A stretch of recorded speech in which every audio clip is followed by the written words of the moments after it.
Welcome to Nucleosome Academy. A very good morning to all of you. सबसे पहले शिक्षक दिवस की आप सभी लोगों को दिल से हार्दिक शुभकामनाएं।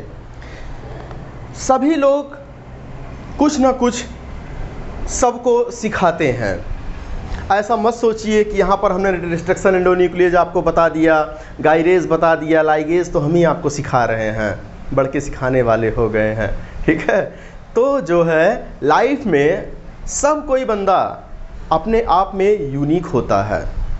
सबसे कुछ ना कुछ सीखने वाली बात होती है, चाहे वो लिविंग हो, चाहे वो नॉन लिविंग हो, चाहे प्लांट्स हो, चाहे एनिमल हो, चाहे सैप्रोफिटिक प्लांट हो। सैप्रोफाइट से हमको क्या सीखने को मिलता है? एक फंजाई जो होता है उसके पास फूड नहीं है, लेकिन फिर भी वो स्ट्रगल कर रहा है। हमारे पास फूड नहीं है, क्या हम तुम्हारा खाना छीन लेंगे? हम खाना नहीं बना पा रहे हैं, लेकिन हम तुमको क्या कर देंगे? इतना पिघला देंगे ना, डिज़ोल्व कर देंगे तुमको कि तुम ऑटोमेटिक पिघल के हम तुमको क्या कर लेंगे? तुमसे चीज़ों को एब्जॉर्ब कर लेंगे। ये हम लोग सैप्रोफिटिक प्लांट सिखाते हैं, राइट? तो आप भी अपने लक्ष्य को मजबूत रखिए। अपने लक्ष्य को मजबूत रखने के साथ साथ उस पर अडिग रहना, ये बहुत बड़ी बात होती है। उस पर निरंतर प्रयास करना, ये बड़ी बात होती है। मैथिली शरण गुप्त जी भी ने कहा है इसी बात को कि जाग रहा है कौन धनुर्धर, जबकि भुवन भर सोता है, भोगी कुसुमा युद्ध योगी सा बना दृष्टिगत होता है। लक्ष्मण जी को ये परवाह नहीं थी कि हमारा रात भर क्या होगा। जाग रहा है कौन धनुर्धर, जबकि भुवन भर सोता है। राम लक्ष्मण जी आराम, आपके सीता मैया और राम जी आराम से सो रहे हैं, लेकिन लक्ष्मण को कोई परवाह नहीं है कि इस जंगल में मेरा क्या होगा। सेवा करते टाइम जाग रहा है कौन धनुर्धर, जबकि भुवन भर सोता है। और एक चीज़ चलते चलते आपको हम बता दें शिक्षक दिवस के ऊपर कि सबसे बड़े हमारे जो शिक्षक होते हैं वो हमारे माता पिता होते हैं। कहते हैं ना, जिन माता पिता गुरु सेवा किए वो तीर्थ व्रत किए ना किए। तो आइए इसी के साथ जल्दी से हम लोग अपना बायोटेक स्टार्ट करते हैं। बायोटेक का सेकंड लेक्चर, बायोटेक्नोलॉजी का क्या चीज़? Technology, right? बायोटेक्नोलॉजी का सेकंड लेक्चर स्टार्ट करते हैं। कल हमने क्या बता दिया था, यानी कि प्रीवियस लेक्चर में हमने आपको ये बता दिया था कि आखिर जो है प्रोसेस कौन कौन से होते हैं। आज उन सारे प्रोसेस को हम क्या करेंगे? डिटेल वाइज पढ़ेंगे, राइट? तो बायोटेक्नोलॉजी में सबसे पहला हमने आपको प्रोसेस जो बता दिया था वो है आइसोलेशन ऑफ डीएनए। क्या चीज़? Isolation of DNA. आखिर ये जेनेटिक मटेरियल जो डीएनए है, इसको आइसोलेट कैसे करेंगे आप? कैसे निकालेंगे कहीं ऑर्गेनिज्म से? तो सबसे पहले हेडिंग डाल दीजिए आप, आइसोलेशन ऑफ डीएनए, यानी कि जिसको हम लोग क्या बोलते हैं? जेनेटिक मटेरियल बोल रहे हैं, राइट? अब देखिए बाबू, आइसोलेशन ऑफ जेनेटिक मटेरियल में क्या होता है? अब हम किसी सेल को चूज़ किए, सबसे पहले सेल को चूज़ करेंगे। अब वो बैक्टीरिया की सेल हो सकती है, वो प्लांट की सेल हो सकती है, वो आपके एनिमल की सेल हो सकती है, और या तो वो आपके जो है फंजाई की सेल हो सकती है, राइट? अब देखिए, अगर वो बैक्टीरिया की सेल होगी, क्या? बैक्टीरिया की सेल, तो ये रहा आपका बैक्टीरिया, प्यारा सा बैक्टीरिया के अंदर ये इसका जेनेटिक मटेरियल है, राइट? ये इसका जेनेटिक मटेरियल हमको चाहिए था। तो अच्छा ये बताइए कि क्या ये जेनेटिक मटेरियल आप बिना इसको लिसिस कर, बिना तोड़े, ऊपर के जो मेम्ब्रेन है उसको क्या डायरेक्ट इसको निकाल लेंगे? नहीं।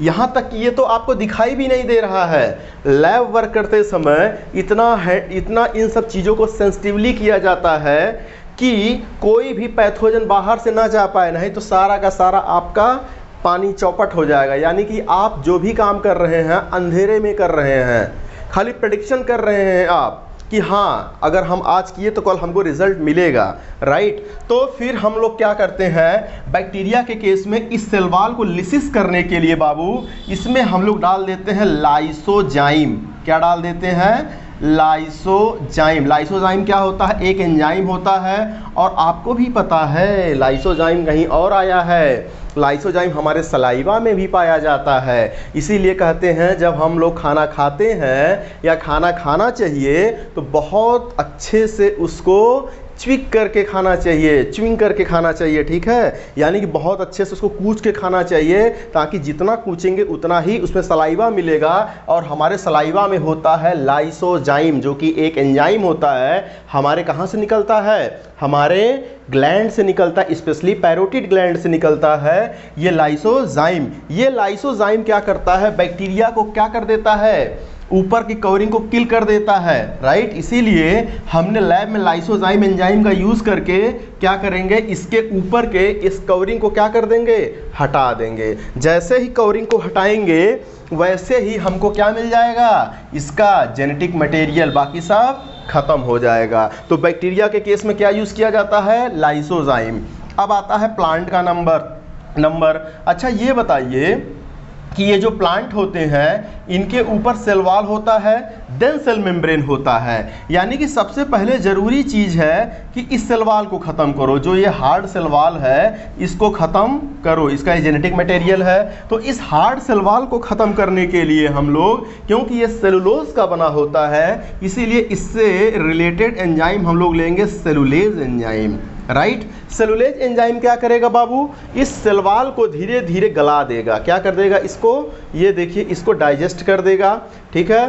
तो डाइजेस्ट करने के बाद और इसको जो है आप क्या कर देंगे, ऐसे आप हाइपोटोनिक सोल्यूशन में रखेंगे, जिससे इसके बाद इसका लिसिस हो जाता है। तो ये देखिए इसका जेनेटिक मटेरियल अपने आप बाहर निकल आता है।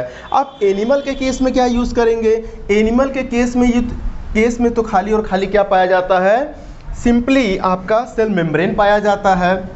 अब देखिए होता क्या है कि एनिमल के केस में इसीलिए डिटर्जेंट का यूज़ किया जाता है। किसका यूज़ किया जाता है, डिटर्जेंट का यूज़ किया जाता है। ये डिटर्जेंट नॉर्मल वाला नहीं जो हम लोग कपड़ा धोने के यूज़ करते हैं, वाशिंग निरमा वगैरह, ठीक है, ठीक। तो उसके लिए स्पेशल डिटर्जेंट आते हैं जिसको हम लोग बोलते हैं, एक डिटर्जेंट का नाम हम आपको बता दे रहे हैं जो कॉमनली यूज़ होता है, SDS। क्या चीज़, SDS बोले तो सोडियम डोडेसिल सल्फेट। क्या लिखेंगे इसका ब्रैकेट में नाम, sodium dodecyl sulphate, SO4 sulphate, right. ये डिटर्जेंट जैसे ही डालेंगे ये इसके सेल वॉल को, हमारे सेल वॉल को क्या कर देगा, रप्चर कर देगा। तो हमारा DNA क्या हो गया, ये बाहर चला आएगा, ठीक है। अब देखिए, अब अगर फंजाई से हमको ये DNA आइसोलेट करना है तो बताइए फंजाई में भी क्या होती है, सेल वॉल होती है, जो कि किसकी बनी होती है, काइटिन की बनी होती है। किसकी बनी होती है, काइटिन। तो काइटिन को हटाने के लिए, इस कवरिंग को हटाने के लिए हम लोग काइटिनेज एंजाइम का यूज़ करते हैं। काइटिनेज, किसका एंजाइम, काइटिनेज एंजाइम का यूज़ करेंगे। तो ये देखिए इसका आपका क्या निकल आएगा बाहर, जेनेटिक मटेरियल बाहर निकल आएगा। तो जल्दी से हमको बताइए आइसोलेशन ऑफ DNA के लिए कहाँ कहाँ से निकाल सकते हैं, बैक्टीरिया, प्लांट, एनिमल, फंजाई से निकाल सकते हैं। बैक्टीरिया के ऊपर जो आपका मेम्ब्रेन पाया जाता है नाग और नाम का बना होता है, N-एसिटिल ग्लूकोजामाइन एंड N-एसिटिल म्यूरामिक एसिड का बना होता है इसका सेल मेम्ब्रेन। इसको लिसिस करने के लिए हम लोग लाइसोजाइम का यूज़ करते हैं। लाइसोजाइम हमारे सलाइवा में ही पाया जाता है, इसलिए हम खाने को अच्छे से जितने च्यूइंग करेंगे उतना ही बढ़िया क्या होगा, बैक्टीरिया वगैरह उसमें से मर जाएंगे, ठीक है। अगर इसके अंदर से DNA निकालने के लिए हम लोग लाइसोजाइम का यूज़ करते हैं, ये जेनेटिक मटेरियल बाहर आ गया। प्लांट के केस में हमने बताया सेल वॉल होता है, सेल वॉल को सबसे पहले हटाना पड़ेगा, ठीक है। सेल वॉल को जैसे सेलुलोज एंजाइम की वजह से हटाते हैं तो क्या पड़ेगा, इसका निकल आएगा बाहर, जेनेटिक मटेरियल बाहर निकल आएगा। एनिमल के केस में क्या होता है, एनिमल के केस में जो होता है खाली सेल मेम्ब्रेन पाया जाता है, ओके। तो इसको हटाने के लिए क्या हम लोग डिटर्जेंट यूज़ करते हैं, नॉर्मल डिटर्जेंट नहीं, घड़ी, वॉशिंग पाउडर, निरमा ये सब यूज़ नहीं करोगे आप, ओके। तो इसके लिए स्पेशल डिटर्जेंट यूज़ करते हैं जिसको हम लोग कॉमनली नोन एज, ठीक है, जो पॉपुलर ब्रांड है इसका, या कह लीजिए कि जो पॉपुलर फ्रिक्वेंटली यूज़ किया जाता है उसको SDS यूज़ किया जाता है। सोडियम डोडेसिल सल्फेट का यूज़ किया जाता है। जैसे ही इसको डालेंगे ये क्या हो जाएगा, रप्चर हो जाएगा, जेनेटिक मटेरियल बाहर आ जाएगा। फंजाई के केस में काइटिन का सेल वॉल बना होता है, काइटिन को हटाने के लिए काइटिनेज एंजाइम यूज़ करते हैं, और ये क्या आ जाएगा आपका, ये जो आपका इसका जेनेटिक मटेरियल बाहर आ गया। अब देखिए ये सब करने के बाद जेनेटिक मटेरियल तो बाहर आ गया, सभी का जेनेटिक मटेरियल बाहर आ गया। अब ये इम्पॉर्टेंट नहीं है कि ये किसका जेनेटिक मटेरियल है, अब देखिए ये तो हमने आइसोलेशन कर लिया, राइट। अच्छा ये बताइए, जो जेनेटिक मटेरियल बाहर आया है, ये देखिए जो जेनेटिक मटेरियल बाहर आया है, हमने ज़रा याद कीजिए कि हमने ये बताया था जेनेटिक मटेरियल के साथ साथ क्या, ये बताइए क्या इसमें खाली और खाली डीएनए ही होगा? खाली डीएनए होगा? नहीं, डीएनए के साथ क्या हो सकता है? हो सकता है क्या, होगा ही होगा हिस्टोन प्रोटीन, अगर यूकैरियोटिक सेल से निकालने हैं। भाई अलग बात है कि अगर यूकैरियोटिक होगा तो नॉन हिस्टोन होगा, ले लीजिए इसी के साथ हम ऐड कर दिए नॉन हिस्टोन प्रोटीन, यानी कि डीएनए भी होगा, प्रोटीन भी होगा, और प्रोटीन में कौन होगा? हिस्टोन और नॉन हिस्टोन प्रोटीन होंगे। इसके साथ साथ न्यूक्लियोलस रीजन में इसके डायरेक्ट क्या बनेगा? आरएनए का भी सिंथेसिस होगा, यानी कि इसके साथ साथ कंटामिनेशन भी। भाई ये सेल के लिए तो अच्छे हैं, लेकिन हमको चाहिए खाली डीएनए, तो डीएनए के रिस्पेक्ट में देखेंगे तो ये सब कंटामिनेशन ही तो हुए। कंटामिनेशन का मतलब ये से हमको नहीं चाहिए, ठीक है। हिस्टोन प्रोटीन नहीं चाहिए, आरएनए नहीं चाहिए, इसके साथ कुछ लिपिड मॉलिक्यूल भी हो सकते हैं और आपके कार्बोहाइड्रेट भी मॉलिक्यूल्स हो सकते हैं। तो अब देखिए इसमें चाहिए हमको डीएनए, लेकिन डीएनए के साथ साथ बाबू अगर हम देखें तो डीएनए में देखिए जगह जगह पर क्या चीज़ है? आरएनए भी मॉलिक्यूल जुड़ा हुआ है, और जगह जगह पर देखिए हिस्टोन भी जुड़े हैं। क्या जुड़े हैं? ये हिस्टोन प्रोटीन भी लगे हुए हैं, और इसके साथ साथ जो है आपके और क्या लगा है? ये देखिए लिपिड मॉलिक्यूल भी लगे हैं। क्या लगे हुए हैं इसमें? लिपिड मॉलिक्यूल भी लगे हैं। तो ये सब कंटामिनेशन हटाना है, यानी कि हेडिंग का नाम हो जाएगा दूसरे प्रोसेस आइसोलेशन करने के बाद प्यूरिफिकेशन। क्या चीज़? Purification of genetic material. Genetic material का कैसे प्यूरिफाई करते हैं? तो प्यूरिफाई करने का बड़ा आसान तरीका है, बड़ा आसान तरीका है गुरुजी, ज़रा बता दीजिए जल्दी से। तो अब देखो इस जेनेटिक मटेरियल में सबसे पहले हम डाल देंगे प्रोटीएज एंजाइम। क्या डाल देंगे बाबू? Protease enzyme. अच्छा ये बताओ प्रोटीएज एंजाइम क्या करेगा? प्रोटीन को क्या कर देगा? डाइजेस्ट कर देगा। प्रोटीन को इसमें से हटा दिया, ठीक। यानी कि जितना भी आपके डीएनए के साथ प्रोटीन था, प्रोटीएज एंजाइम क्या कर देगा? इसको खत्म कर देगा, राइट। प्रोटीएज। अब देखो लिपिड को हटाने के लिए लाइपेज एंजाइम का यूज़ कर लो। लाइपेज क्या करेगा? इसके अंदर से लिपिड मॉलिक्यूल को ख़त्म कर देगा, यानी कि डीएनए के साथ कौन ख़त्म हो गया? लिपिड, फैट के मॉलिक्यूल भी ख़त्म हो गए। आरएनए को डाइजेस्ट करने वाला एंजाइम आरएनएज, ठीक है। आरएनएज एंजाइम क्या करेगा? डीएनए के साथ साथ जो आपका आरएनए प्रेजेंट था, आरएनए को भी क्या कर देगा? ख़त्म कर देगा, ठीक। कार्बोहाइड्रेट का यूज़, अगर मान लो इसके साथ कार्बोहाइड्रेट भी मान लो कुछ छूट गए हैं, क्या चीज़? यानी कि हम कह सकते हैं कि इसमें अगर कार्बोहाइड्रेट भी होता तब क्या करते? से फॉर एग्जांपल कार्बोहाइड्रेट होता तो क्या करते? तो कुछ ना करते, कुछ ना करते गुरुजी, एमाइलेज यूज़ कर लो यार, एमाइलेज, ठीक है। एमाइलेज क्या करेगा? कार्बोहाइड्रेट को डाइजेस्ट कर देगा। तो अब खाली और खाली आपका क्या बचेगा? फ्रेश डीएनए बचेगा। क्या बचेगा? फ्रेश डीएनए बचेगा। यानी कि इतने सारे प्रोसेस करने के बाद जो हमको मिलेगा वो ये खाली थ्रेड मिलेगा, यानी कि एक उलझा हुआ थ्रेड मिलेगा, ठीक है। ये देखिए प्यूरिफिकेशन करने के बाद क्या मिलेगा? खाली उलझा हुआ हमको एक थ्रेड मिलेगा। अब इतना सब प्यूरिफिकेशन करने के बाद अच्छा ये बताइए कि ये तो बहुत बड़ा चेन है। क्या है? ये तो बहुत बड़ा चेन है, ठीक। और हमको चाहिए क्या? स्मॉल पीस चाहिए। किस में लगाने के लिए? प्लाज्मिड में लगाने के लिए एक छोटा सा हमको डीएनए का फ्रैगमेंट चाहिए। क्या चाहिए? फ्रैगमेंट चाहिए। तो तीसरा आपका हेडिंग हो जाएगा cutting of genetic material. Genetic material, cutting of genetic material या कटिंग ऑफ डीएनए। तो हमने इस चीज़ को पहले ही इंट्रोडक्शन वाले चैप्टर में बता दिया था, या इंट्रोडक्शन वाले लेक्चर में बताया था कि कटिंग करने के लिए या तो जैसा आपको चाहिए, या तो आप जो है एंडोन्यूक्लियस से कट कर दीजिए, आपके पास एंडोन्यूक्लियस एंजाइम भी है, या आप इसको एक्सोन्यूक्लियस से कट कर दीजिए, ठीक। अगर आपके दोनों स्ट्रैंड को काटना है, आपको दोनों स्ट्रैंड को काटना है, तो आप किसका यूज़ करेंगे? एंडोन्यूक्लियस का यूज़ करेंगे। तो एंडोन्यूक्लियस क्या कर देगा?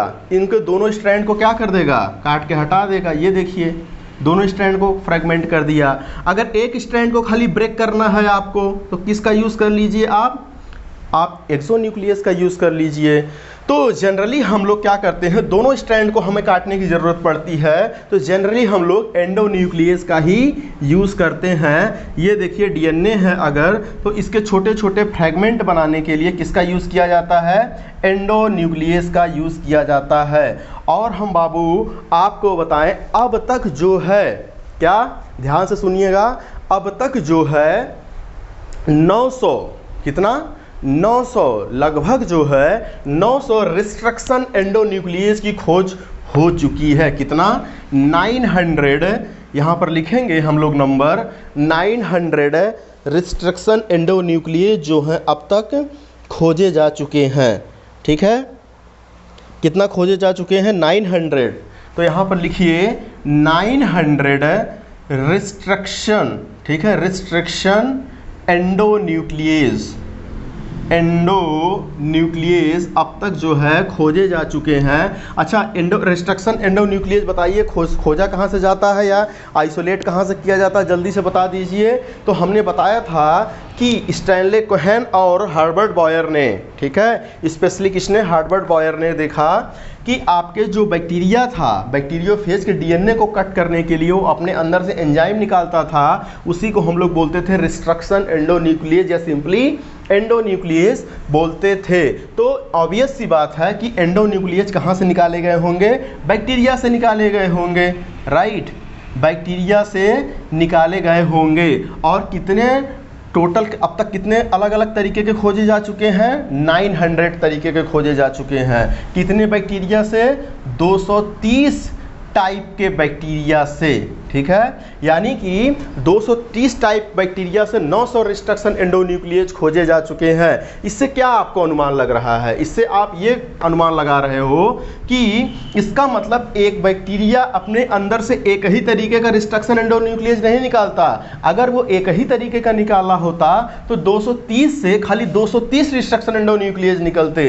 इसका मतलब 230 से कितना निकल रहा है, 900। इसका मतलब कि आपके एक बैक्टीरिया मोर देन 1 क्या कर रहे होंगे, रिस्ट्रक्शन एंडोन्यूक्लियस को प्रोड्यूस करते हैं, राइट। अब देखिए जो रिस्ट्रक्शन एंडोन्यूक्लियस जो अलग अलग ये निकाले जाते हैं, ये आपके सीक्वेंस बेसिस पर काम करते हैं कि आप पर्टिकुलर किसका यूज़ करना चाहते हो। रिस्ट्रक्शन एंडोन्यूक्लियस में जो है कई होते हैं, जैसे मान लो एक पॉपुलर हमको आपको बताएं, इको R1, इस ऐसे नाम दिया जाता है रिस्ट्रक्शन एंडोन्यूक्लियस का, ठीक है, इको R1 हो गया, ओके। और जैसे आपका HIND हैंड सेकंड हो गया, HIND हैंड थर्ड हो गया, ठीक। तो इस ऐसे ही आपको नाम मिलेगा किसका, रिस्ट्रक्शन एंडोन्यूक्लियस का, ठीक। जैसे कहते ना किसी किसी का नाम जो है उसकी पहचान होती है, क्या, किसी किसी का नाम ही उसकी पहचान होती है। जैसे रामनवमी क्या पहचान है रामनवमी की, क्योंकि उस दिन राम का जन्म हुआ था, तो रामनवमी, राम कहते ही समझ में आ जाता है कि ये रामनवमी के दिन पैदा होंगे, इसीलिए इसका नाम राम रखा गया होगा। तो ऐसे ही रिस्ट्रक्शन एंडोन्यूक्लियस का भी जो नाम रखा गया है वो उसका खुद ही पहचान बताता है। कैसे पहचान बताता है, अब देखिएगा यहाँ ध्यान से, इसका नॉमेनक्लेचर कैसे किया गया है रिस्ट्रक्शन एंडोन्यूक्लियस का जो बैक्टीरिया से निकाला गया। से फॉर एग्जाम्पल अगर हमने इको आर, क्या चीज़, इको RI, ठीक है, पूरा नाम RY13, इको RY13 पूरा नाम, राइट। अब देखिए इसमें जो पहला होता है, पहला वर्ड ये बताता है कि किस जीनस से निकाला गया है बैक्टीरिया के। दूसरा नाम क्या बताता है, दूसरा नाम उसके किस स्पीसीज से निकाला गया है, ठीक है, किस स्पीसीज से निकाला गया है। और तीसरा नाम होता है किस स्ट्रेन से निकाला गया है, ठीक है, किस उस पर्टिकुलर किस नंबर के स्ट्रेन से निकाला गया है।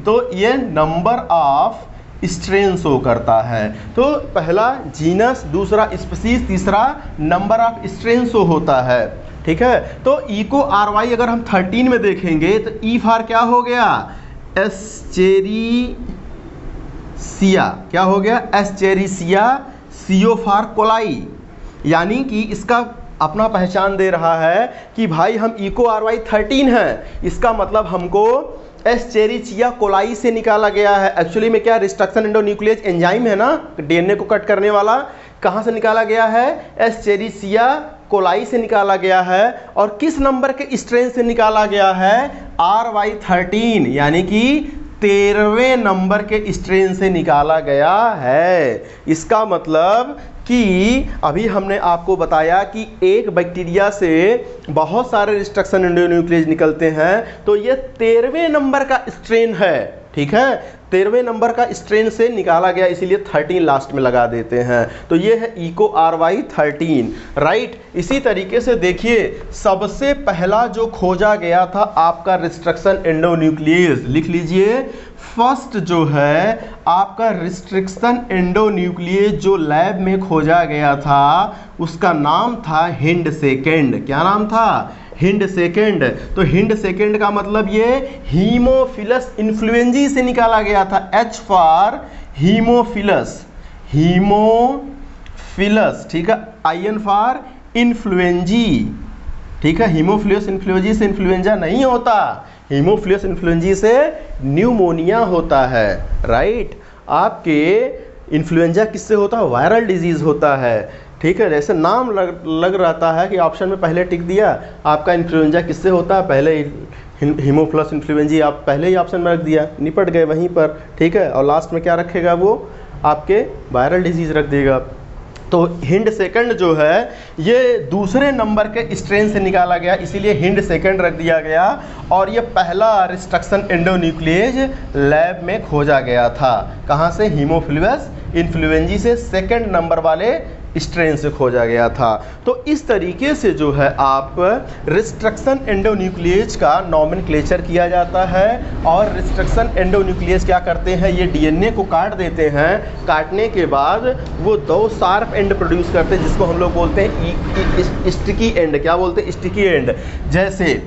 जैसे हम बताएं कि जितने भी 900 रिस्ट्रक्शन एंडोन्यूक्लियस होते हैं, इनका प्रॉपर्टी अलग अलग होता है, सब अपना यूनिक, कहीं कोई कहीं से काटता है, कोई किसी सीक्वेंस से काटता है। जैसे से फॉर एक एग्जांपल दें हम आपको, EcoR1 का या EcoRY13 जिसको हम लोग बोलते हैं जनरली EcoR1, ठीक है। ये EcoR1 बाबू जो है ये काटता है एक पर्टिकुलर स्पेशल सीक्वेंस से, जो सीक्वेंस होता है GAATTC। क्या चीज़, अगर ये डीएनए का मान लीजिए एक स्ट्रैंड है, इसको अगर हम 5 प्राइम मानते हैं तो इसको हमको 3 प्राइम मानना पड़ेगा। अरे भाई ये डीएनए का एक स्ट्रैंड है, डीएनए का जरा इसकी दूसरी कॉपी बनवाइए। चलिए भाई कॉपी बनवाते हैं इसकी। जी के सामने क्या आएगा, जी के सामने C आएगा, T के सामने क्या आएगा, A आएगा, A के सामने क्या आएगा, सॉरी A के सामने क्या आएगा, T आएगा, A के सामने T आएगा, T के सामने A आएगा, T के सामने A आएगा, G के सामने C के सामने G आएगा, राइट। ये दूसरा स्ट्रैंड हो गया। और अगर ये 5 प्राइम है तो ये इसका कॉम्प्लीमेंट्री 3 प्राइम होगा, और ये अगर ये 3 प्राइम है तो इसका कॉम्प्लीमेंट्री ये 5 प्राइम होगा। G और C के बीच में ट्रिपल हाइड्रोजन बॉन्डिंग होगा, A और T के बीच में डबल डबल डबल डबल, और यहाँ पर ये ट्रिपल हाइड्रोजन बॉन्डिंग हो गया। मतलब ये डीएनए के दोनों क्या है, स्ट्रैंड है। जहाँ अब देखिए ऐसा ज़रूरी नहीं है कि यहाँ डीएनए तो इधर भी होगा, लेकिन इधर वाला सीक्वेंस हम नहीं बता रहे हैं आपको, ठीक है। डीएनए तो इधर भी होगा लेकिन इधर वाला सीक्वेंस नहीं। अब बैक्टीरिया को ये पूरा मान लीजिए, ये पूरा एक क्या था आपका, एक ये ऐसे इतना बड़ा डीएनए था। EcoR1 को भेजा गया, ए बेटा EcoR1 जाओ तुम काटना है तुमको। तो कहाँ से आप जा रहे हैं। तो ऐसे EcoR1 खोजता गया, पूरा डीएनए भर टहल आया, जहाँ पर देखा अच्छा GAATTC, जहाँ पर इसको ये वाला सीक्वेंस दिख गया वहीं से कहेगा बस हमको यहीं से काटना है। यानी कि इको R1 का जो रिकॉग्निशन साइट होता है, रिकॉग्निशन साइट का मतलब जहां से उसको काटना है, वो इसका यही सीक्वेंस होता है GAATTC।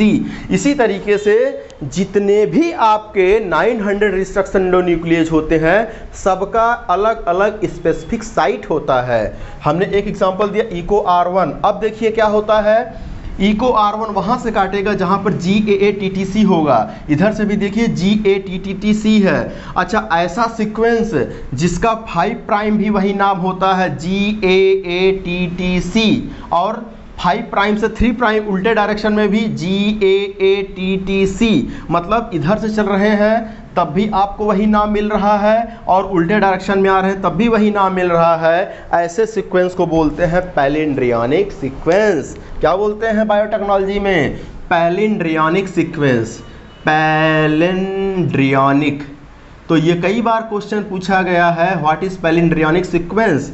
तो पैलिंड्रियनिक सीक्वेंस अगर हम अपने नॉर्मल लैंग्वेज में बताएं तो आपने सुना होगा, ठीक है, कोई भी नाम ले लीजिए, लेकिन जनरली लोग यही लेते हैं नाम, मलयालम। ये देखिए मलयालम, जरा पढ़िए इसको, मलयालम। इधर से हमने पढ़ लिया, अब इधर से जरा पढ़िए, इधर से पढ़िए मलयालम। देखिए इधर से भी वही नाम है, वही नाम है इधर से भी। अरे बड़ा आसान है भाई, मल, ठीक है, फिर बीच में क्या कर दो, कोई वर्ड जो लिए हो उसको रहने दो, यहाँ पर जो नाम है उसका नाम यहाँ लगा दो, और इसका नाम जो यहाँ पर जो सबसे किनारे है उसका नाम सबसे किनारे रख दो। कोई ज़रूरी नहीं है मलयालम ही लिखो यार, तुम कोई भी नाम ले लो। देखो हम तुम्हारे सामने ही बना के दिखा रहे हैं। मान लो नलनी, क्या लिख दिया, नलनी। अब हमको पैलिंड्रियनिक बनाना था, नलनी, तो ला को यहाँ पर लिखो फिर से, और ना को यहाँ लगा दो। अब पढ़ो, अब पढ़ो नलनीलन, क्या लिखा है, नलनीलन। अब इधर से पढ़ो नलनीलन। देखो हो गया पैलिंड्रियनिक सीक्वेंस, ठीक है। तो इसमें रटने वाला कोई बात ही नहीं है। जहाज, जहाज, मलयालम, मलयालम, ठीक। तुम भी ऐसे बना सकते हो, जैसे हमने नलनीलन ने बनाया, तुम भी ऐसे बना सकते हो। तो अगर 5 prime to 3 prime, 5 prime to 3 prime, ठीक है, एक अपोजिट डायरेक्शन में, एंटी पैरेलल डायरेक्शन में, दोनों समान हो जाते हैं बायोटेक में, इसी को बोलते हैं पैलिंड्रियनिक सीक्वेंस, राइट। तो इको R1 जो काटता है पैलिंड्रियनिक सीक्वेंस से काटता है, और किसके किसके बीच से काटेगा ये भी तो जानो, G और A के बीच से काटेगा। किसके? G और A के बीच से काटेगा। किसके बीच काटेगा? G और, अच्छा ये एंडोन्यूक्लियेज है, याद रखिएगा, ये एक्सोन्यूक्लियेज नहीं है, ठीक है। एक्सोन्यूक्लियस होता तब खाली एक ही स्ट्रैंड को उड़ा देता। अब यहाँ पर ये एंडोन्यूक्लियस के चलते ये क्या करेगा, यहाँ से चलेगा, दोनों स्ट्रैंड को काटेगा। देखिए यहाँ से स्टार्ट किया काटना, कैंची, ठीक है, टिक टिक टिक टिक टिक टिक काटा, टक टक टक टक टक टक टक यहाँ काटा, इसके बाद टो टो टो टो ये काट दिया, ऐसे उड़ा देगा। अब देखिए क्या क्या बचा, देखिए ऐसे कुछ बचेगा आपका, बचेगा आपका ऐसे, ये यूं गया, यहाँ पर G लिखा है, यहाँ पर G लिखा, ऐसे नीचे की तरफ आएगा, और ये आपका एक स्ट्रैंड बन गया। ये देखिए G, और यहाँ पर C, C T T A, T T A A, एक स्ट्रैंड में इतना बचेगा। और ज़रा दूसरे वाले में देखिए क्या बचेगा, दूसरे वाले में आपका बचेगा, दूसरे वाले में बाबू जो है आपका बच जाएगा ऐसे, देखिए बचेगा कुछ यूं, ये देखिए इसमें बचेगा G C, और यहाँ पर A A, G A A T T, ये देखिए दूसरे वाले में ऐसे बचेगा। ये देखिए दोनों स्ट्रैंड को काटने के बाद कुछ ऐसा मिलेगा, और यही जो एंड होता है इसी को हम लोग बोलते हैं स्टिकी एंड। क्या बोलते हैं इसको? स्टिकी एंड बोलते हैं। देखिए आराम से कट गया ना, ये यहाँ पर ट्रिपल, यहाँ पर ट्रिपल हाइड्रोजन बॉन्डिंग, ये दोनों को क्या कर दिया, ब्रेक कर दिया। G और A के बीच से क्या कर दिया, G और A के बीच से ब्रेक कर दिया। अच्छा, किसी भी कैंची को जिससे हम कपड़ा काटते हैं उसको सीजर बोलते हैं, और बायोलॉजी में ये DNA को काट रहा है, इसीलिए इसको बोलते हैं मॉलिक्यूलर सीजर या बायोलॉजिकल सीजर बोलते हैं। तो जो आपके एंडोन्यूक्लियेज होते हैं, एंडोन्यूक्लियस जो होते हैं इनको बोला जाता है मॉलिक्यूलर सीजर बोला जाता है, या इसी को हम लोग बायोलॉजिकल सीजर बोलते हैं। बायोलॉजिकल सीजर बोलते हैं। जेनेटिक कैंची है ये, ठीक, जो कि क्या काट रही है, जो कि हमारे डीएनए को काट रही है। अब देखिए इससे एक्सोन्यूक्लियस एंडोन्यूक्लियस का यूज़ करके, स्पेशली एंडोन्यूक्लियस का यूज़ करके तुमने क्या कर लिया, डीएनए के ढेर सारे फ्रेगमेंट तुमने बना लिया। क्या बना लिया? डीएनए के ढेर सारे फ्रेगमेंट को बना लिया। ये जो पहले डीएनए इतना बड़ा था, अब जो है डीएनए को तुमने उड़ा उड़ा करके खूब ढेर सारा फ्रेगमेंट बना लिया। अच्छा ये बताओ कि ये जो फ्रेगमेंट तुमने बनाया है क्या ये तुम्हें विजिबल होंगे? विजिबल होंगे? नेवर, कभी नहीं। जब तुमको यार एक छोटा सा सेल नहीं दिखता अपनी आँख से, उसके लिए लाइट माइक्रोस्कोप का यूज़ करते हो, तो ये तुम्हें डीएनए कहाँ से विजिबल होगा भाई? नहीं विजिबल होगा ना। पहली बात तो विजिबल नहीं होगा। दूसरी बात क्या? दूसरी बात ये है कि ये साइज में अरेंज नहीं होंगे।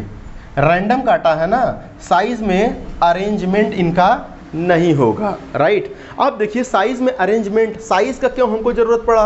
क्योंकि भाई 4 मीटर का आदमी है, अगर तुम उसको 6 मीटर का कपड़ा पहना दोगे कैसा लगेगा? उसको फिट होगा? नहीं ना। इतने ही पर्टिकुलर, ये प्लाज्मिड है, इतने ही पर्टिकुलर साइज़ का, ये देखो इतने ही पर्टिकुलर साइज़ का हमको चाहिए था डीएनए। सपोज कीजिए ए 1 मिलीमीटर है, कितना है? 1 मिलीमीटर। इतने ही साइज़ का हमको चाहिए था डीएनए का फ्रेगमेंट, ठीक। तो साइज़ नापना भी तो ज़रूरी है। अच्छा जो चीज़ तुमको दिखाई ही नहीं दे रहा है उसका साइज़ का घंटा नापोगे? ठीक है। तो इसके लिए जो है आपको इस फ्रेगमेंट का क्या करना पड़ेगा? साइज़ अरेंजमेंट करना पड़ेगा। और साइज़ अरेंजमेंट करने के लिए हमारे पास एक इंस्ट्रूमेंट होता है जिसको हम लोग बोलते हैं जेल इलेक्ट्रोफोरेसिस। क्या बोलते हैं? Gel electrophoresis. अब देखिए इस जेल इलेक्ट्रोफोरेसिस की मदद से हम क्या करेंगे? सेपरेशन करेंगे, सेपरेशन, ठीक है, यानी कि सेपरेट करेंगे। तो हेडिंग का नाम हो जाएगा, चौथे स्टेप का नाम separation of DNA fragment, DNA fragment. अच्छा एक चीज़ हम बताना यहाँ पर भूल गए, पहले कहाँ पर? पहले जब आइसोलेट किए थे डीएनए को, ये देखिए डीएनए को जब आइसोलेट किया था, ये देखिए वहाँ पर नोट कर लीजिएगा, इसके साथ आरएनए भी था, इसके साथ प्रोटीन भी था, इसके साथ क्या था? इसके साथ आपका कार्बोहाइड्रेट भी था, ठीक। तो आरएनएस का यूज़ करके आरएनए ख़त्म हो गया, डीएनएस कभी नहीं डालोगे, डीएनएस डाल दोगे तब तो डीएनए ही तुम्हारा ख़त्म हो जाएगा। आरएनएस डाला, आरएनए ख़त्म हो गया, लाइपेज डाला, लिपिड ख़त्म हो गया, एमाइलेज डाला, कार्बोहाइड्रेट ख़त्म हो गया, ठीक है। इसके बाद डीएनए, ये जो डीएनए होता है ना आपका इधर उधर पूरा फैला रहता है। क्या होता है? फैला रहता है, ठीक। लेकिन इसको जैसे ही तुम किस में डाल दोगे? ठंडे इथेनॉल में डाल दोगे, चिल्ड एथेनॉल इसको बोलते हैं। क्या बोलते हैं? Chilled ethanol. अरे पी मत जाना, एथेनॉल है, ठीक है। अरे एथेनॉल है तो कोई बात नहीं, एथेनॉल तो पिया जाता है, ड्रिंकिंग पर्पस से यूज़ किया जाता है। लेकिन ये जो इथेनॉल होता है ना, पता चला कि लैब में गए क्या करने के लिए? चिल्ड एथेनॉल में डालने, पता चला मास्टर मार लिए घोट, ठीक। लेकिन ये एथेनॉल कमर्शियल पर्पस से यूज़ किया जाता है, इसमें पिरीडीन वगैरह मिलाई जाती है। तो ये ड्रिंकिंग पर, हालांकि पिया तो एथेनॉल ही जाता है, लेकिन ये इस एथेनॉल को पी नहीं सकते क्योंकि ये कमर्शियल एथेनॉल होते हैं, इसमें पिरीडीन वगैरह मिल जाती है, इससे ब्लाइंडनेस हो सकता है, ठीक है। इसीलिए कभी भी आप ऐसे रैंडम, ठीक है, मैं उन लोगों के लिए बता रहा हूँ जो ड्रिंकिंग पर्पस से यूज़ करते हैं, कभी भी ऐसे मत पिया कीजिए जी, ठीक है। पहली बात तो ये पीना ही बुराई है। उसके बाद अगर पी भी रहे हैं कुछ लोग हमारे समाज में, तो ऐसे ब्लाइंडली मत पी लीजिए उसको, क्योंकि जो मार्केट में एथेनॉल आता है वो कॉमर्शियल पर्पस के लिए होता है। उसमें पिरीडीन हो गया या अदर कॉपर उसमें मिलाया जाता है कॉमर्शियल यूज़ पर्पस करने के लिए। वो क्या करता, हमारे नर्वस सिस्टम को जाकर के डिस्टर्ब कर देगा, जिसकी वजह से आपने देखा होगा पेपर में निकला होता है कि देसी कच्ची शराब पीने से कई लोगों की जान चली गई और कई लोग क्या क्या हो गए हैं, ब्लाइंडनेस हो गए, उनको कुछ दिखाई नहीं दे रहा है। तो जो हमारे ऑप्टिक नर्व होते हैं उनको जा करके वो डिस्टर्ब कर देता है, तो ज़िंदगी भर अंधे रहना। एक पैग लगा करके एक घूंट पी करके ज़िंदगी भर अंधे बन के टहल रहे हैं देसी कच्ची शराब का। ठीक है, अब देखिए क्या होता है, जैसे ही इसमें डीएनए डालेंगे, इतना सब कुछ करने के बाद जो आपका ये डीएनए पूरा फैला हुआ था ना, ठीक, तो ये जैसे ही आप चिल्ड एथेनॉल, ठंडे एथेनॉल में डालोगे, वैसे ही ये डीएनए क्या हो जाएगा आपका, ये पूरा एक जगह पर इकट्ठा हो जाएगा। क्योंकि ये होता है क्या आपका हाइड्रोफोबिक, क्या चीज़, हाइड्रोफोबिक, जैसे ही हाइड्रोफोबिक। ठीक, जैसे ही आप डालोगे इथेनॉल में वैसे ही एक जगह पर आकर के इकट्ठा हो जाता है। और जैसे ही एक जगह पर इकट्ठा होता है, एक यू शेप का, देखिए ऐसे कुछ इस शेप का स्पैचुला आता है, एक निकालने वाला आता है, तो उसी से हम लोग क्या करते हैं, देखिए एक ऐसे लूप की तरह आता निकालने के लिए हम लोग बड़े ही आसानी से इसमें डालते हैं और इसको पकड़ के ऐसे उठा लेते हैं। अरे भाई, जब कोई चीज़ आँख से दिखाई नहीं दे रहा है लेकिन उसका ढेर सारा जो गट्ठर होगा वो तो दिखाई देगा ना, तो बड़े ही आसानी से इसके स्पैचुला से ऐसे निकाल लेंगे। इसको बोलते हैं स्पूलिंग करना। क्या करना, स्पूलिंग करना। तो वहाँ पर बस इतना ही बढ़ा लीजिएगा, चिल्ड एथेनॉल का यूज़, क्योंकि क्वेश्चन आपसे पूछा जाता है, फिर कहेंगे मास्टरवा पढ़ाया नहीं।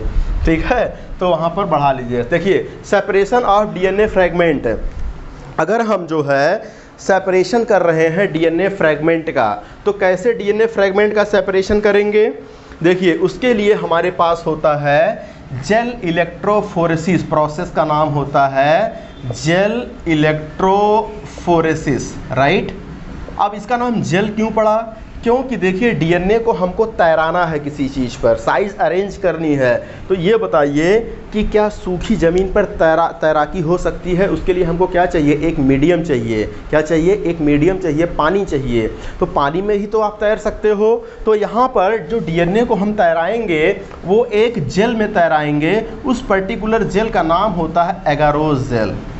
क्या नाम होगा, एगारोज जेल नाम होगा। और हम ये भी आपको बता दें कि एगारोज जेल जो होता है वो आपके सीवीड से निकाला जाता है, यानी कि जो समुद्र में खरपतवार पाए जाते हैं उनसे ये जेल निकाला जाता है। जेल का मतलब एक लिबलिबा कुछ सब्सटेंस कह सकते हैं, ठीक है, जिनमें डीएनए को क्या बड़े ही आसानी से तैरेंगे ये। क्यों इसका ही क्यों यूज़ किया गया, क्योंकि ये डीएनए को डिस्टर्ब नहीं करता, खाली ये मीडियम प्रोवाइड करता है तैरने के लिए। ठीक, ये सीवीड से निकाला जाता है। एगारोज जेल क्या होते हैं, ये पॉलीमेरिक सब्सटेंस होते हैं, ये पॉलीमर्स होते हैं, राइट, एगारोज जेल। और इलेक्ट्रोफोरेसिस क्यों नाम दिया गया, क्योंकि इसमें अभी हम देखेंगे कि इलेक्ट्रिक चार्ज का यूज़ करेंगे, प्लस माइनस बैटरी का यूज़ करेंगे। किसका यूज़ करेंगे, बैटरी का यूज़ करेंगे, जिसके बीच आपका क्या होगा, पोटेंशियल जनरेट होगा। उसी के अकॉर्डिंग क्या डीएनए अपने आप अरेंज हो जाएंगे, इसीलिए इसका नाम दिया गया इलेक्ट्रोफोरेसिस, राइट। अब देखिए जेल इलेक्ट्रोफोरेसिस में करते क्या हैं, ये किस बेसिस पर जेल इलेक्ट्रोफोरेसिस काम करता है। तो आपको पहले ही पता है बाबू कि डीएनए पर कैसा चार्ज होता है, बताइए। डीएनए पर जो होता है चार्ज जो होता है वो आपका नेगेटिव चार्ज होता है। कैसा चार्ज होता है डीएनए पर, नेगेटिव चार्ज होता है, क्योंकि हमने आपको पहले ही बताया है डीएनए में पाया जाता है orthophosphoric acid PO4 minus minus minus, इसीलिए डीएनए पर कैसा चार्ज होता है, नेगेटिव चार्ज होता है। ये देखिए, और डीएनए कैसा होता है, एसिडिक होता है। तो ये बताइए डीएनए अगर नेगेटिव चार्ज है, जब हम इसमें बैटरी लगाएंगे तो ये पॉजिटिव की तरफ भागेगा या नेगेटिव की तरफ भागेगा। अरे वो क्या नेगेटिव की तरफ भागेगा, जिसके ऊपर ऑलरेडी नेगेटिव चार्ज है वो तो पॉजिटिव की तरफ भागेगा ना। पॉजिटिव नेगेटिव की तरफ अट्रैक्शन होगा, समझ गए, अट्रैक्शन तो पॉजिटिव निगेटिव की तरफ भागेगा, ठीक है। तो यहाँ पर जो है इसी का हम लोग फ़ायदा उठाते हैं। एक हम ऐसे प्लेट बना लेते हैं, क्या बना लेते हैं, ये देखिए एक प्लेट बना लेते हैं, ठीक। ये हमने प्लेट बना लिया, एक कांच की प्लेट होती है एक्चुअली में। अब देखिए कांच की प्लेट में एक तरफ जो वेल्स बने होते हैं, गड्ढे बने होते हैं, इनको हम लोग बोलते हैं वेल्स। ये हैं एक्चुअली में छोटे छोटे कुएँ की तरह वेल्स, जिनको हम लोग बोलते हैं, राइट। अब इस पर जो है इस पूरे पर, ठीक, इस पूरे पर हम क्या फैला देते हैं, एगारोज जेल फैला देते हैं। ये देखिए एगारोज जेल डाल दिया। ये क्या डाल दिया बाबू, इस पर एगारोज जेल डाल दिया, राइट। अब जैसे ही एगारोज जेल डाला, इसमें भी एगारोज जेल डाल देंगे। अब देखिए, जिस डीएनए को फ्रेगमेंट आपने पहले किया, उस डीएनए को इसी में भर दोगे आप। इसमें भर दोगे, इस पर्टिकुलर वेल्स में क्या कर दोगे, फिलअप कर दोगे, फिलअप कर दोगे। अच्छा, किधर की तरफ फिलअप करोगे, यहाँ पर लिख दोगे नेगेटिव। क्या लिख दोगे, नेगेटिव। किधर की तरफ फिलअप करोगे, नेगेटिव की तरफ। और नेगेटिव को क्या बोलते हैं, एनोड बोलते हैं, कैथोड। इलेक्ट्रोलिटिक सेल में, गैल्वेनिक सेल की मैं बात नहीं कर रहा, इलेक्ट्रोलिटिक सेल में जो है आपके कैथोड को क्या बोला जाता है, नेगेटिव बोला जाता है। लेकिन गैल्वेनिक सेल में उल्टा हो जाता है, ठीक है। गैल्वेनिक सेल में कैथोड को पॉजिटिव बोलते हैं, वो केमिस्ट्री की बात है, आप यहाँ पर जानिए। खाली यहाँ पर कैथोड को नेगेटिव बोलते हैं, यहाँ पर पॉजिटिव टर्मिनल हम लोग रखेंगे जो कि एनोड की तरह काम करेगा, राइट। अब देखिए क्या होता है, ये साइन बनाने के बाद एक एक्स्ट्रा हम लोग इसमें बैटरी जोड़ देंगे। क्या जोड़ देंगे, सर्किट को कंप्लीट कर देंगे, बैटरी जोड़ देंगे। अभी तक कुछ नहीं हुआ है। अब देखिए, जैसे ही बैटरी को जोड़ेंगे तो बैटरी का ये नेगेटिव है ना, तो छोटा वाला टर्मिनल, अब ये बड़ा वाला टर्मिनल, ये नेगेटिव शो कर रहा है, ये पॉजिटिव शो कर रहा है। तो नेगेटिव से नेगेटिव को जोड़ दिया, और पॉजिटिव से किसको हम लोग जोड़ देंगे, ऐसे पॉजिटिव एंड को जोड़ देंगे, राइट। पॉजिटिव एंड को जोड़ देंगे, बीच में कंट्रोल करने के लिए एक स्विच लगा दिए मान लीजिए, ठीक है, ऑन ऑफ करने के लिए। अब देखिए, जैसे ही इसको ऑन करोगे आप, क्या कर दोगे, जैसे ही इसको ऑन कर दिया, सर्किट को ऑन कर दिया, जैसे ही ऑन करोगे, ये जो डीएनए के फ्रेगमेंट हैं, नेगेटिव से ये पॉजिटिव की तरफ भागना स्टार्ट कर देंगे इस जेल में, एगारोज जेल में, राइट। अब देखिए, जब ये भागना स्टार्ट कर देंगे तो ये देखिए ऐसे कुछ भागना स्टार्ट कर देंगे। ये देखिए भागना स्टार्ट कर दिए,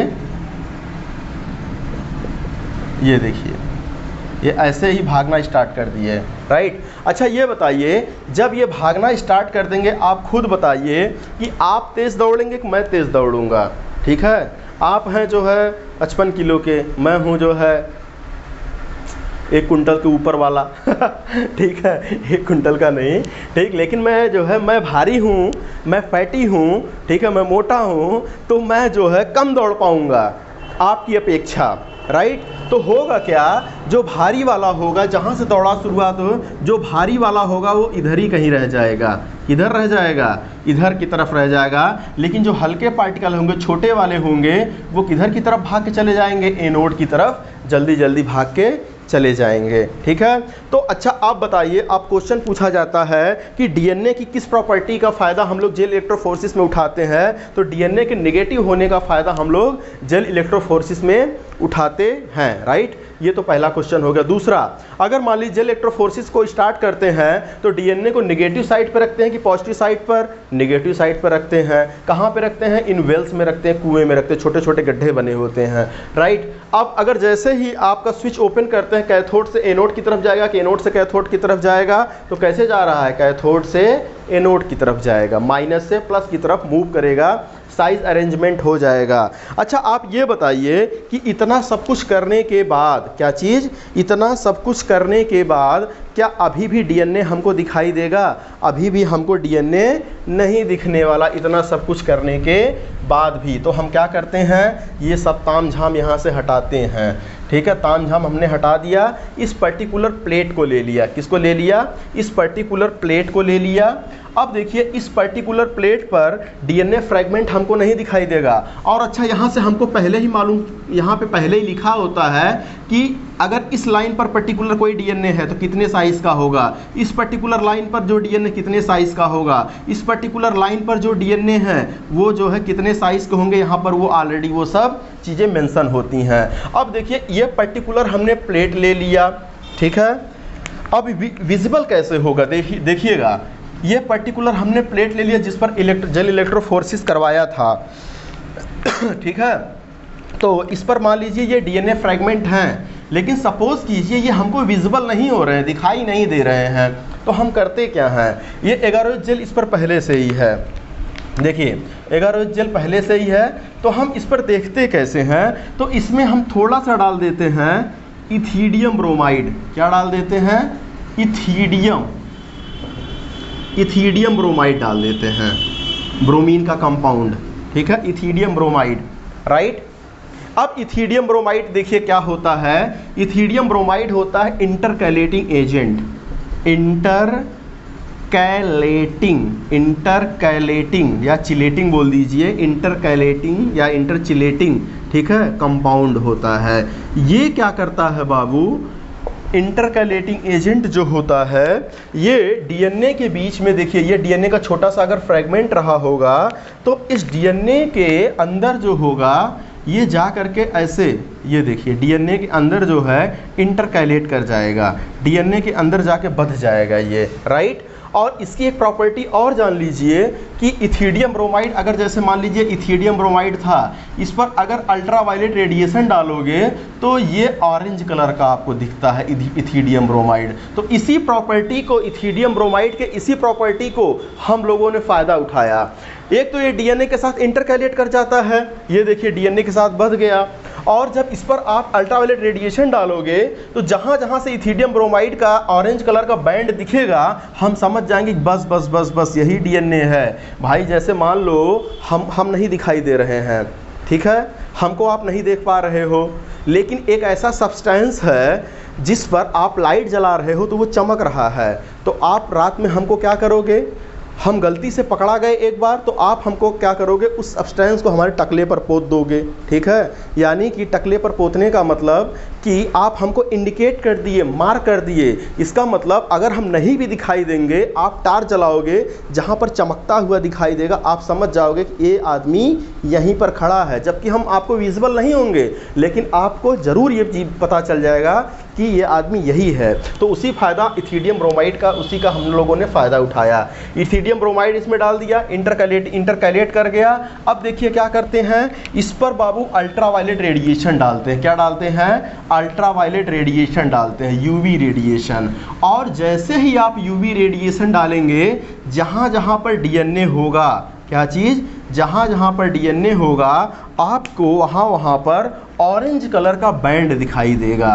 क्या दिखाई देगा, ऑरेंज कलर का आपको बैंड नज़र आएगा। तो ऑरेंज कलर बैंड जहाँ जहाँ पर नज़र आएगा, ठीक है,